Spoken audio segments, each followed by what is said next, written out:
મિત્રો, કિલોલ પ્રાઇમરી સ્કૂલમાં આપનું સ્વાગત છે। આજે આપણે ધોરણ 5 વિષય પર્યાવરણ આસપાસની અંદર કેટલીક આપત્તિઓ વિશે જાણીશું। એમાં અહીં તમને પહેલું ચિત્ર દર્શાવેલું છે કે ભૂકંપનું, કે ભૂકંપ આવેલો હોય તેવું દર્શાવવામાં આવેલું છે। ભૂકંપ જમીનની અંદરના ખડકો જ્યારે ખૂબ શક્તિશાળી હલનચલન અનુભવે છે ત્યારે તેની ઉપરની સપાટી પણ કંપવા લાગે છે। આ ઘટનાને ભૂકંપ કહેવામાં આવે છે।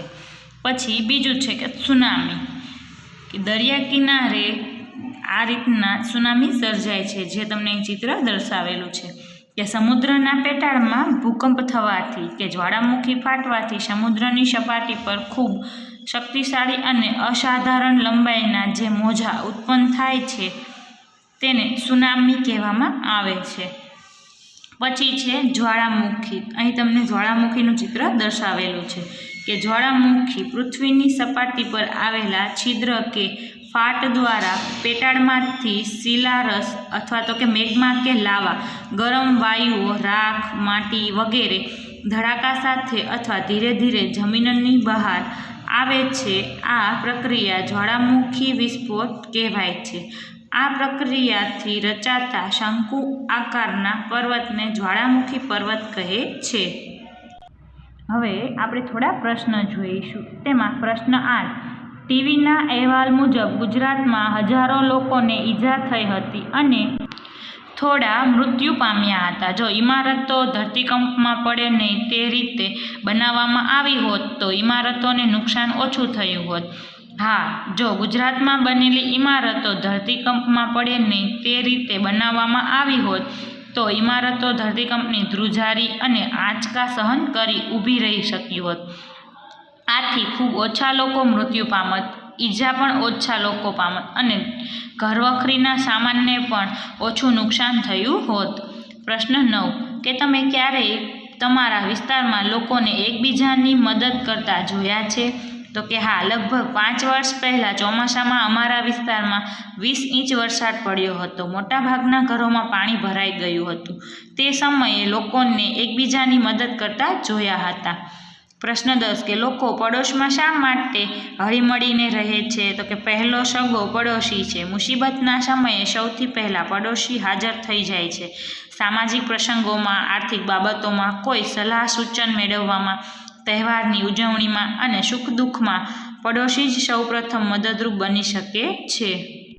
પ્રશ્ન 11, આવા સમયે જ્યારે લોકોએ તેમના ઘર બાર અને ચીજવસ્તુઓ ગુમાવી હોય ત્યારે તેઓને કેવા પ્રકારની મદદની જરૂર હોઈ શકે? તો પહેલું રહેવાની વ્યવસ્થાની, બીજું ખાવા પીવાની વ્યવસ્થાની, ત્રીજું કપડાની વ્યવસ્થાની, ચોથું ડૉક્ટર તથા દવાની વ્યવસ્થાની, 5 પોતાની માલ મિલકતની સુરક્ષાની વ્યવસ્થાની। પ્રશ્ન 12, કે એવી જગ્યાએ રહેવાનું અનુમાન કરો જ્યાં આજુબાજુ કોઈ ઘર કે માણસો ન હોય, તે કેવું લાગશે? ઉદાહરણ તરીકે તમે કોની સાથે રમશો? તહેવારો અને ખાસ દિવસો તમે કોની સાથે ઉજવશો? તમને બીક લાગે? તો કે હા, આજુબાજુ કોઈ ઘર કે માણસો ન હોય તેવી જગ્યાએ રહેવાનું મને જરાય ન ફાવે, કેમ કે મુસીબતના સમયમાં પડોશી અને અન્ય લોકોની મદદની જરૂર પડતી હોય છે તથા સુખના સમયે આનંદમાં ભાગીદાર થવા માટે પણ લોકોની જરૂર પડે જ છે। આ ઉપરાંત કોઈની સાથે રમી ન શકું, તહેવારો અને ખાસ દિવસોની ઉજવણી ન કરી શકું, એકલા રહેવાથી મને બીક પણ લાગે।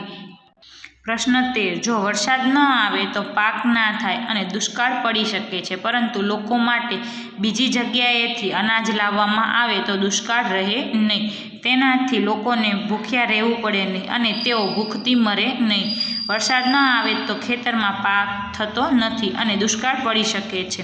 દુષ્કાળના કારણે જનજીવન પ્રભાવિત થાય છે, લોકોને ભૂખમરાનો સામનો કરવો પડે છે। દુષ્કાળગ્રસ્ત વિસ્તારની સ્થિતિ ખૂબ જ દયનીય હોય છે, ભૂખથી લોકો મરી પણ શકે છે। આ સમયે આ વિસ્તારના પ્રભાવિત લોકો માટે બીજી જગ્યાએથી અનાજ લાવવામાં આવે તો તેમને રાહત મળી શકે છે। આ કાર્ય મોટા પાયા પર સરકારી કે બિનસરકારી સંગઠનોએ કરવું જોઈએ। દુષ્કાળની ભૂખ લોકોને બેબાકળા બનાવી દે છે। આ સાથે દુષ્કાળગ્રસ્ત વિસ્તારમાં સરકારે રોજગારીની તકો ઊભી કરવી જોઈએ।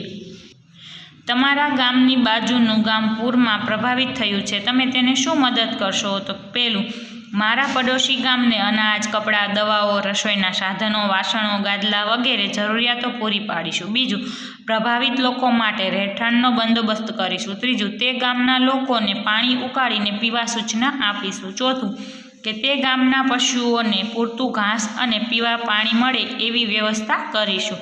5, ગામમાં પૂરથી આવેલા કચરાનો નિકાલ કરીશું. છઠ્ઠું, કે મુખ્યમંત્રીના રાહત ફંડમાં અથવા કોઈ સેવા સંસ્થાના ફંડમાં નાણાકીય મદદ કરીશું. દુષ્કાળથી બચવા કેવા પ્રયત્ન કરવા જોઈએ? તમારા વર્ગમાં વિદ્યાર્થીઓના જૂથ પાડી ચર્ચા કરો. પહેલું, દર વર્ષ વધુમાં વધુ વૃક્ષો વાવવા અને ઉછેરવા જોઈએ. બીજું, વરસાદના પાણીનો સંગ્રહ કરવા માટે ખેત તલાવડીઓ તૈયાર કરવી જોઈએ. ત્રીજું, હવામાં ભેજનું પ્રમાણ જાળવવા વાતાવરણને પ્રદૂષિત થતું અટકાવવું જોઈએ. ચોથું, કે ગામ પાસેથી વહેતા નાળા, ખાડી કે નાની નદીના કેટલાક ભાગો વચ્ચે આડબંધો બાંધીને પાણીનો સંગ્રહ કરવો જોઈએ. 5મું, ભૂગર્ભ જળનો જથ્થો વધારી શકાય તે માટે ચોમાસાનું પાણી જમીનમાં ઉતારવાના પ્રયત્નો કરવા જોઈએ.